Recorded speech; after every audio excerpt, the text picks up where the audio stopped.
الله نزل أحسن الحديث كتابا متشابها مثاني. فقطع الإقراء قبل موته ب10 سنين حتى لا يختلط عليه شيء من القرآن أو يقع منه خطأ أو نسيان في تعليم كتاب الله سبحانه وتعالى، وهذا من شدة حرصهم على كتاب الله جل وعلا. قالوا نرتله ب7 أحرف، أكرم بجمع مثقل الميزان. بسم الله الرحمن الرحيم، الحمد لله رب العالمين، وصلى الله على سيدنا محمد وعلى آله وصحبه والتابعين، ثم أما بعد، هنيئا مريئا والداك عليهما ملابس أنوار من التاج والحلا، فما ظنكم بالنجل عند جزائه، أولئك أهل الله والصفوة الملا، أولو البر والإحسان والصبر والتقى، حلاهم بها جاء القرآن مفصلا، عليك بها ما عشت فيها منافسا، وبع نفسك الدنيا بأنفاسها العلا. جزى الله بالخيرات عنا أئمة، لنا نقلوا القرآن عذبا وسلسلا. وبعد، معاشر الأحبة، حياكم الله وبياكم، وسدد على طريق الحق خطانا وخطاكم، وجعل الجنة مثوانا ومثواكم.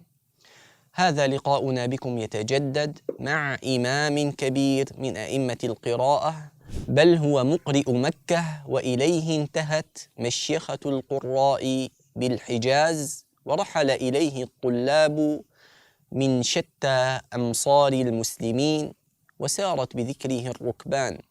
وفي أواسط حياته ولي الشرطة في مكة، فحمدت سيرته، وقيل كان لا يليها إلا أهل الفضل والصلاح، حتى يكون دقيقا في أداء الحدود والأحكام، فوليها رحمه الله تعالى.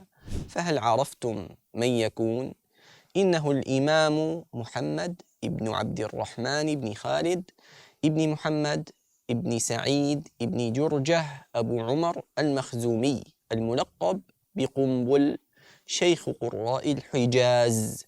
وقصة هذا اللقب أنهم كانوا أهل بيت في مكة يلقبون بالقنابلة، وقيل بل كان قنبل يأخذ دواء لداء ألم به يعرف بالقنيبيل، فعرف بذلك.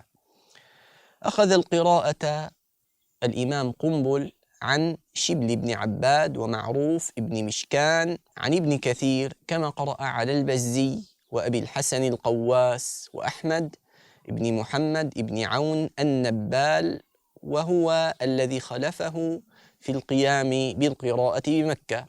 وأخذ القراءة عنه أحمد بن موسى، أبو بكر بن مجاهد.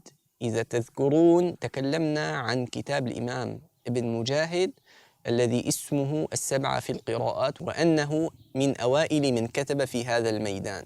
وأخذ عنه أيضا محمد بن إسحاق أبو ربيعة، وهو من أجل أصحابه.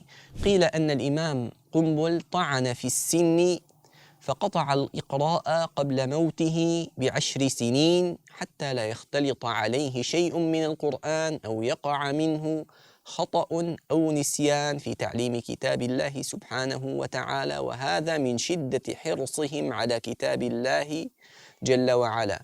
عاش الإمام قنبل 96 سنة، وتوفي سنة 90 و200 بمكة المكرمة، فرحمه الله ورضي عنه. وتعالوا بنا لنصيب بعضا من نفحات القرآن الكريم، ونتعرف إلى رواية الإمام قنبل عن الإمام ابن كثير من طريق أبي بكر ابن مجاهد. أعوذ بالله من الشيطان الرجيم. بسم الله الرحمن الرحيم. حاميم. تنزيل الكتاب الكتاب من الله العزيز العليم غافر الذنب وقابل التوب شديد العقاب ذي الطول لا إله إلا هو إليه المصير ما يجادل في آيات الله إلا الذين كفروا فلا يغررك تقلبهم في البلاد كذبت قبلهم قوم نوح والأحزاب من بعدهم وهمت كل أمة برسولهم ليأخذوه وجادلوا بالباطل ليدحضوا به الحق فأخذتهم فكيف كان عقاب وكذلك حقت كلمة ربك على الذين كفروا أنهم أصحاب النار. هذا والله تعالى أعلم وأحكم.